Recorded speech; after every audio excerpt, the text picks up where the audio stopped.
I got a letter from Donald J. Trump, President of the United States. I haven't opened it yet, so I thought I'd open it. Just a way to see what kind of letter I'm getting from the president. I guess this is because I've typically, in the past, for a long time was Republican. Now I'm a nothing. Let's see what they want. Party affiliation voter card. It says here that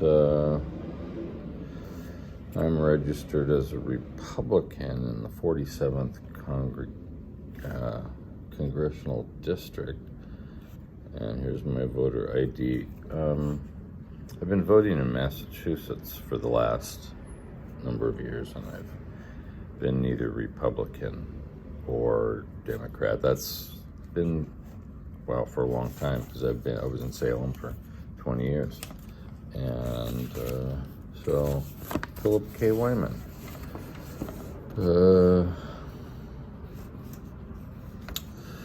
My affiliation is unconfirmed, but they want me to make sure that I register as a Republican here. So, would you please take a moment to check the enclosed party affiliation voter card and return it to me at the RNC's headquarters in Washington, D.C. today? With so much on the line for our future of our nation, families, and November elections, including my re-election, keeping a Republican Senate majority, and taking back control of the House of Representatives, is crucial that we contact individuals like you to ensure that our voter records are up to date and accurate. Well, sorry. I'm neither Democrat nor Republican, so take that. This is why I've asked the RNC to send you a copy of your party affiliation voter card for your confirmation. Right now, we have you identified as a Republican living in the Long Beach area of California. Is this correct? Half correct. I'm in Long Beach, at least. Generally, can we count on your vote to support me and all of our candidates? No, I didn't vote for you in 2016. And at least at this point, it hasn't improved. Possibility that I'll vote for you in this coming election. Please take a moment to review your party affiliation voter card and verify the information on it. I reviewed it. No, it's not going to happen. Directly mark on your card any corrections needed, indicate in the space provided that the information is correct. Then return it by September 4th, Mr. Wyman. If you were at all concerned about the prospect of big government socialist Democrats and their puppet, Joe Biden, winning the White House and capturing total control of our government, then I need your help, and I need it right now. I don't particularly like evangelism when it comes across as always so dramatically apocalyptic. If people only come to God because they're scared, I don't know how much that says about their faith. If they only respond to politics because they're scared, I don't know how much it says about that choice either. Just my pastoral 2 cents in there. The full scope and power of the Democrats' relentless and battle-tested fundraising machine that is projected to spend more than $3 billion is entirely focused on defeating me, destroying our Republican Party, and taking control of our government. I'm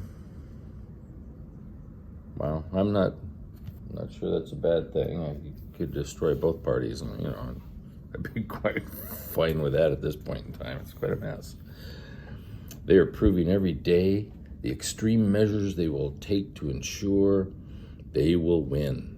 And this is your measure to ensure that you'll win, right? The help of Barack Obama and Hillary Clinton, and using the funds of their leftist radical billionaire allies like George Soros, George Soros always ends up in these things. How, I don't go well. He's Mr. Favorite to the left conspiracy theorist guy to name. Michael Bloomberg and Tom Steyer, Joe Biden, Nancy Pelosi, Chuck Schumer, and their powerful left-wing cronies are pushing for ways to rig the November elections.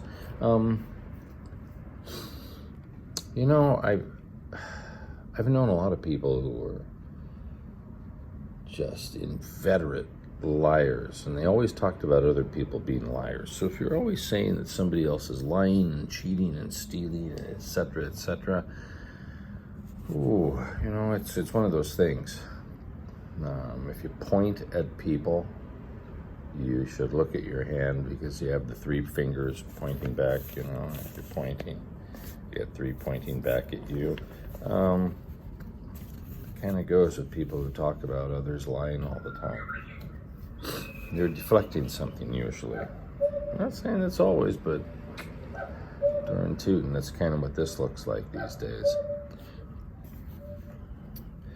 Powerful left cronies are pushing for ways to rig the November elections, for calling for all ballots to be cast by mail, to same-day registration, to requiring no ID to vote. State by state, these things are determined, and everybody knows that. And I don't have a problem by ballot for mail. It's been around for a long time.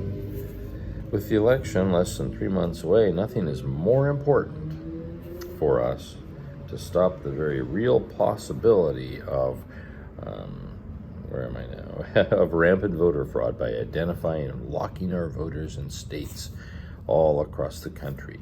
We must do it now. Okay. Over, please. Wow, this is a long letter. I'm probably not going to do the entire thing, but here we are. This is part two. Our goal is to contact and identify 15 million Republican voters in the next 30 days. Well, you didn't find one here.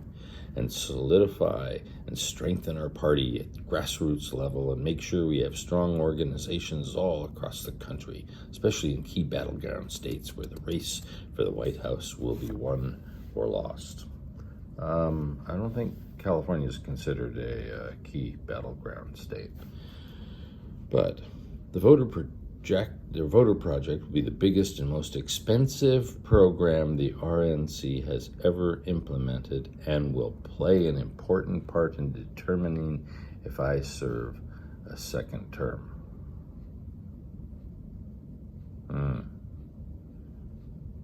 Wow. Yeah. Everything you do, Mr. President, seems to be bigger and best, and so we should, as a country, as a voter, I should spend my money on you, because it's all about you. I don't know. I have a problem with this. Clearly, if I'm going to be reelected, along with all of our Republican candidates, we must counter the Democrats' massive spending and fight for every single voter, district by district and precinct by precinct. Wow, it's a takeover. To do that, we must solidify, energize our base, get the real facts about my agenda and accomplishments. I've been listening to facts about your agenda and accomplishment in recent interviews. I've been looking for an agenda for the coming, next 4 years you want to have. I haven't heard anything.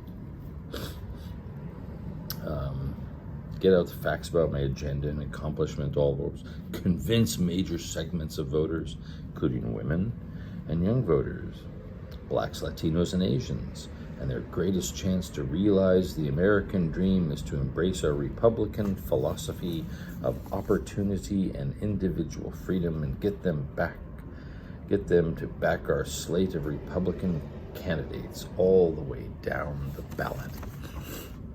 Okay.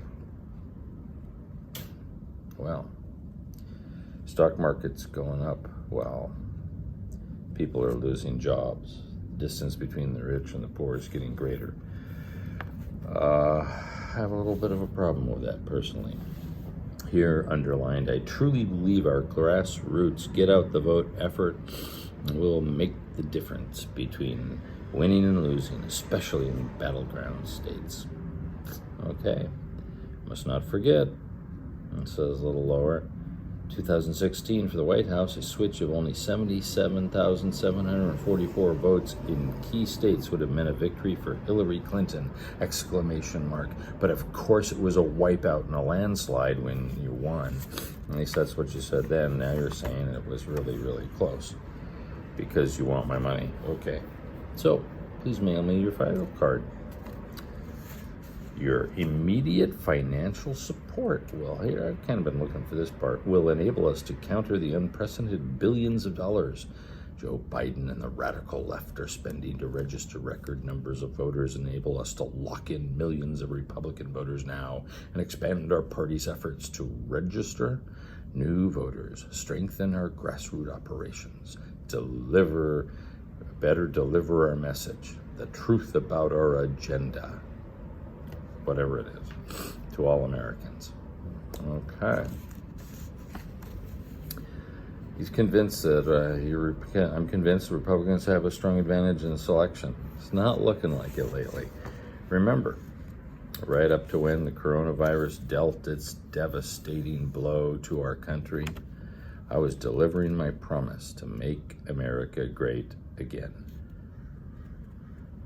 Sigh, sigh. Without question, my leadership and experience will be more important than ever as we confront the critical decision needed to put our nation back on the road to strength and prosperity for all. Okay. And so already we're having a great American comeback. Jobs are being created. You know what? So all these jobs created, aren't these just jobs people are getting back? And aren't a good number of them the people who are out here, like myself, doing the U.S. Census right now, temporary job that'll last for maybe 8 weeks. There's a lot of that going on. So, creating jobs is not something that's really going on. It's trying to save ones that have been lost. And then, a handful of government sector jobs, or a good percentage, I should say. Under my presidency, our nation can once again look forward to booming economy. Let me be clear. From the very beginning of this health and economic crisis, the Democrats have shown they will do all in their power to advance their extremist agenda. In relationship to the health and economic crisis, I haven't seen an extremist agenda. I've just seen them trying to help out like everybody else. It seems like everybody had their hands in on this, we're at page 3, hands in on this thing to try and help everybody get better. And I would think, I would think we would all work together on something this difficult, but it doesn't seem to be the order of the day just yet. Okay, rather than act in best interests of the American people, Biden, Schumer, Pelosi, they promoted by their friends the liberal fake news media. There it is, fake news media. If you say fake news often enough, you just figure everything is fake news. Problem I've got with that, Mr. President, is that I think we're smart enough, if we're given a set of facts, to determine what the reality is behind those facts. Of course, a lot of the news is facts combined with opinion. Now, if I can tell when I'm listening to the news what part is said to be facts, and then I can follow that up by looking at other sources to see if they say the same thing about those facts. Then I can typically say, maybe not 100% of the time, but probably well over 90%, what the facts are. I can also determine the difference between facts and opinion. So don't give me this fake news stuff. I'll determine what's fake news for myself. Sometimes it's conservative fake news, sometimes it's liberal fake news, but oftentimes there are facts that I can follow and decide for myself. But here, the liberal fake news media practice non-stop petty politics and put their personal interests ahead of the citizens of our nation. Oh, but the Trump family never does that. The Trump family that's all in the White House, it appears, except for the members of the family who don't play the same game. The irrational hatred of me is on display 24/7. That's what the women who have been sexually abused have said. That's what the people who haven't been paid for jobs that they did on real estate deals you made have said. That's what the people of the classes at Trump University said, that, you know, it's an irrational hatred. It's on display. That's it. There's nothing rational about it, right? I think there's some rational hatred. Not that hatred is good, but there's some rational hatred. In the days and weeks ahead, the Democrats will be busy spreading lies and mistruths about my agenda and accomplishments, and trying to sell the American people their big government socialist laundry list of extremely costly left-wing ideas. Not that it hasn't been costly during your presidency. Even before coronavirus, we still had the largest debt in the history of this nation. So you haven't done a good job balancing the budget, Mr. President. Yeah. Free health care for all, open borders for all immigrants, defunding police departments. Oh, here we go. Support for sanctuary cities. You know, these things all vary according to which Democrats, and Joe Biden certainly isn't one of the extreme leftists you're making him out to be. And a big government tax the rich agenda. Okay, yeah. It's better than tax cuts for your rich crony friends and you. If they succeed, these changes will permanently alter our nation. Well, our nation has been altered already. And that is why this project and your participation in it is so extremely important. So this is why he must now. He says he's a billionaire. We still don't know if that's really true. Waiting for his your tax returns, President, to prove that you're the billionaire, you're very, very rich like you say you are. This is why you must ask for 25, 35, 50, 100, 250, 500, 1,000. Wow, it sounds like a bad ending to an offering taken at some kind of revivalist campaign.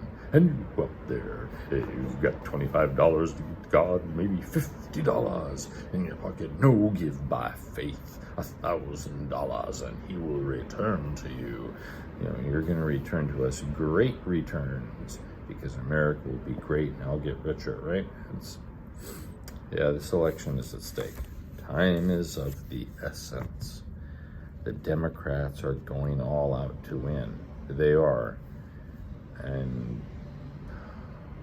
I'm a little bit scared for the Republican Party, because it feels like, Mr. President, that you have set it up to destroy it. Not that you meant to, but it's just going to fall with you. Pride cometh before a fall.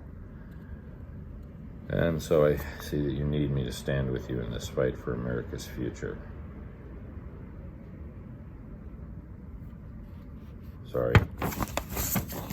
Can't do it.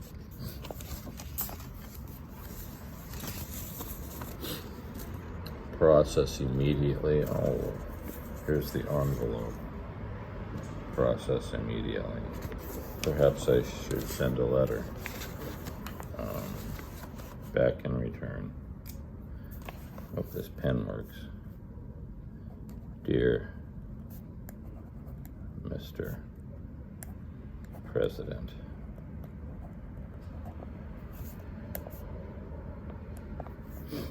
it's hard to write around the camera and stay on the line. I'm getting a little sloppy. will this money really go to help your campaign, or will it cover the lawyer costs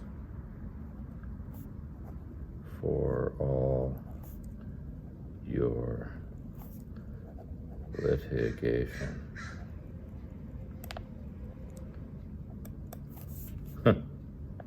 Oops, litigation, both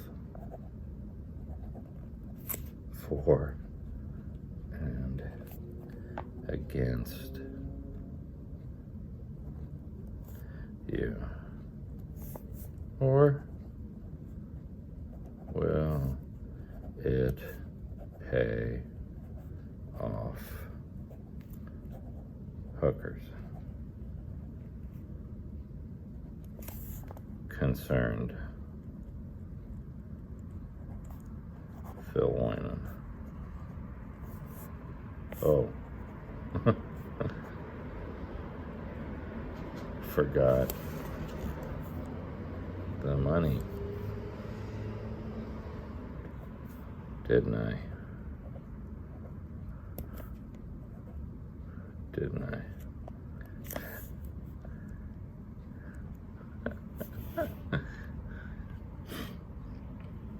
Nope. Psych.